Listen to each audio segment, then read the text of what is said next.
নমস্কাৰ বন্ধু বান্ধৱীসকল সকলোকে মই প্ৰাণটোৱে স্বাগতম জনাইছোঁ। আজি মই আপোনালোকলৈ আগবঢ়াইছোঁ এনেকুৱা 25টা অত্যধিক গুৰুত্বপূৰ্ণ প্ৰশ্ন যিটো প্ৰায় অসমৰ সকলো ধৰণৰ কম্পিটিটিভ এক্সামত আহি থকা পৰিলক্ষিত হৈছে। আহকচোন এতিয়া আমি প্ৰশ্নসমূহৰ মাজলৈ আগবাঢ়োঁ। প্ৰথমটো প্ৰশ্ন, অশ্বমেধ যজ্ঞ সম্পাদনা কৰা ৰজাজনৰ নাম কি? ইয়াৰ উত্তৰ মহেন্দ্ৰ বৰ্মন। এইটো অত্যধিক ধৰণৰ গুৰুত্বপূৰ্ণ প্ৰশ্ন। দ্বিতীয় প্ৰশ্ন, অসমৰ জাতীয় প্ৰতীক কি? ইয়াৰ উত্তৰ এশিঙীয়া গড়। হয়, আমাৰ অসম গৌৰৱ এশিঙীয়া গড়েই হৈছে অসমৰ জাতীয় প্ৰতীক। প্ৰশ্ন নং 3, অসমৰ প্ৰথম ৰজা কোন? ইয়াৰ উত্তৰ মহীৰংগ দানৱ। এওঁৱেই আছিল দানৱ বংশৰ প্ৰতিষ্ঠাতা। এই মহীৰংগ দানৱেই হৈছে অসমৰ প্ৰথমজন ৰজা। প্ৰশ্ন নং 4, লোকসভাত অসমৰ সদস্য কিমানজন? হয়, লোকসভাত অসমৰ সদস্যৰ সংখ্যা হৈছে 14 জন। ইয়াৰ বিপৰীতে ৰাজ্যসভাত অসমৰ সদস্যৰ সংখ্যা 7 জন। প্ৰশ্ন নং 5, প্ৰথম অসমীয়া পুৰুষ IAS কোন? ইয়াৰ উত্তৰ হৈছে অচ্যুত শইকীয়া। ইণ্ডিয়ান এডমিনিষ্ট্ৰেটিভ ছাৰ্ভিচত তেওঁ প্ৰথম অসমীয়া পুৰুষ। প্ৰশ্ন নং 6, প্ৰথম অসমীয়া ৰাষ্ট্ৰপতি কোন? প্ৰথম অসমীয়া ৰাষ্ট্ৰপতিজনৰ নাম হ'ল ফখৰুদ্দিন আলি আহমেদ। তেওঁৱেই প্ৰথম আৰু একমাত্ৰ অসমীয়া ৰাষ্ট্ৰপতি। প্ৰশ্ন নং 7, কোনখন ঠাইক মানচেষ্টাৰ অৱ ইষ্ট বুলি কোৱা হয়? ইয়াৰ উত্তৰ মাজুলী। হয়, বৰ্তমান মাজুলীয়ে নতুনকৈ জিলা হিচাপে স্বীকৃতিও লাভ কৰিছে আৰু এই মাজুলীক মানচেষ্টাৰ অৱ ইষ্ট বুলি কোৱা হয়। প্ৰথম অসমীয়া ৰঙীন কথাছবি কোনখন? ইয়াৰ উত্তৰ হ'ল ভাইটি। হয়, ভাইটিয়েই হৈছে প্ৰথম অসমীয়া ৰঙীন কথাছবি। বিপৰীতে প্ৰথম অসমীয়া বোলছবি জয়মতী। প্ৰশ্ন নং 9, কোন চনত অসমত কাগজ কল স্থাপন হৈছিল? ইয়াৰ উত্তৰ হৈছে 1971 চনত।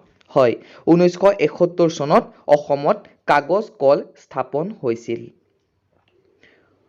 প্ৰশ্ন নং 10, অসমৰ কোনটো জনগোষ্ঠীয়ে প্ৰথমে ধান খেতি কৰিছিল?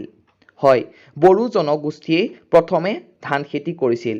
অসমৰ প্ৰধান শস্যই হৈছে ধান, গতিকে প্ৰশ্নটো গুৰুত্বপূৰ্ণ।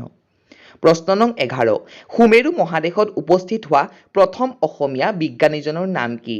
ইয়াৰ উত্তৰ হৈছে ৰাঘৱ চন্দ্ৰ ডেকা। হয়, ৰাঘৱ চন্দ্ৰ ডেকাই সুমেৰু মহাদেশত উপস্থিত হোৱা প্ৰথমজন অসমীয়া বিজ্ঞানী। নৱগ্ৰহ মন্দিৰটো অসমৰ কোনখন জিলাত অৱস্থিত? ইয়াৰ উত্তৰ চিত্ৰাচল পাহাৰত। বহুকেইটা কম্পিটিটিভ এক্সামত এই প্ৰশ্নটো আহি থকা পৰিলক্ষিত হৈছে, গতিকে প্ৰশ্নটো অত্যধিক গুৰুত্বপূৰ্ণ। প্ৰশ্ন নং 13, বৰ্মন বংশৰ প্ৰতিষ্ঠাতা কোন? ইয়াৰ উত্তৰ পুষ্য বৰ্মন। পঞ্চপীৰৰ দৰগাহ ক'ত আছে? ইয়াৰ উত্তৰ হৈছে ধুবুৰীত। হয়, ধুবুৰীত পঞ্চপীৰৰ দৰগাহ আছে। প্ৰশ্ন নং 15, শংকৰদেৱৰ প্ৰথম বৰগীত কোনটো? ইয়াৰ উত্তৰ মন মেৰি ৰাম চৰণেহি লাগো। এইটো অত্যধিক গুৰুত্বপূৰ্ণ প্ৰশ্ন, কাৰণ বহুতো কম্পিটিটিভ এক্সামত এই প্ৰশ্নটো আহি থকা পৰিলক্ষিত হৈছে। প্ৰশ্ন নং 16, কামাখ্যা মন্দিৰৰ কাষত থকা পুখুৰীটোৰ নাম কি? ইয়াৰ উত্তৰ সৌভাগ্য কুণ্ড। সেইটো হয়তো বহুতেই নাজানে, গতিকে এইটো অত্যধিক গুৰুত্বপূৰ্ণ প্ৰশ্ন। প্ৰশ্ন নং 17, অশ্বক্লান্ত মন্দিৰ অসমৰ ক'ত আছে? ইয়াৰ উত্তৰ হৈছে উত্তৰ গুৱাহাটীত। হয়, উত্তৰ গুৱাহাটীত অশ্বক্লান্ত মন্দিৰ আছে। প্ৰশ্ন নং 18, কামাখ্যা মন্দিৰ কোনটো পাহাৰত আছে? ইয়াৰ উত্তৰ নীলাচল পাহাৰত। প্ৰশ্ন নং 19, অসমত থকা আটাইতকৈ ওখ পৰ্বতমালা কোনখন? ইয়াৰ উত্তৰ হৈছে বৰাইল পৰ্বতমালা। বৰাইল পৰ্বতমালাই হৈছে অসমত থকা আটাইতকৈ ওখ পৰ্বতমালা। সাহিত্য একাডেমী বঁটা পোৱা প্ৰথমজন সাহিত্যিক কোন? যতীন্দ্ৰনাথ দুৱৰা বনফুলৰ বাবে পাইছিল। প্ৰশ্ন নং 21, প্ৰখ্যাত উমানন্দ মন্দিৰ কেতিয়া স্থাপন হৈছিল? ইয়াৰ উত্তৰ হৈছে 1694 চনত। প্ৰশ্ন নং 22, অসম বিধানসভাৰ প্ৰথম মহিলা সদস্য কোন? ইয়াৰ উত্তৰ ঊষা বৰঠাকুৰ। ঊষা বৰঠাকুৰেই হৈছে অসম বিধানসভাৰ প্ৰথম মহিলা সদস্য। প্ৰশ্ন নং 23, অসমৰ একমাত্ৰ পাহাৰীয়া চহৰ কোনখন? উত্তৰ হাফলং। নগাঁৱৰ পৰিনাম কি? সাগৰীজান। অসমৰ কোন জিলাত জুইশলা কাৰখানা আছে? ইয়াৰ উত্তৰ হৈছে ধুবুৰী। আজিলৈ এই 25টা প্ৰশ্নই আছিল। এই 25টা প্ৰশ্নৰ প্ৰত্যেকটো প্ৰশ্নই অত্যধিক গুৰুত্বপূৰ্ণ। ইয়াৰ কিছুমান প্ৰশ্ন অতি সাধাৰণ যেন লাগিলেও সেইসমূহ বিভিন্ন ধৰণৰ কম্পিটিটিভ এক্সামত আহি থকা পৰিলক্ষিত হৈছে।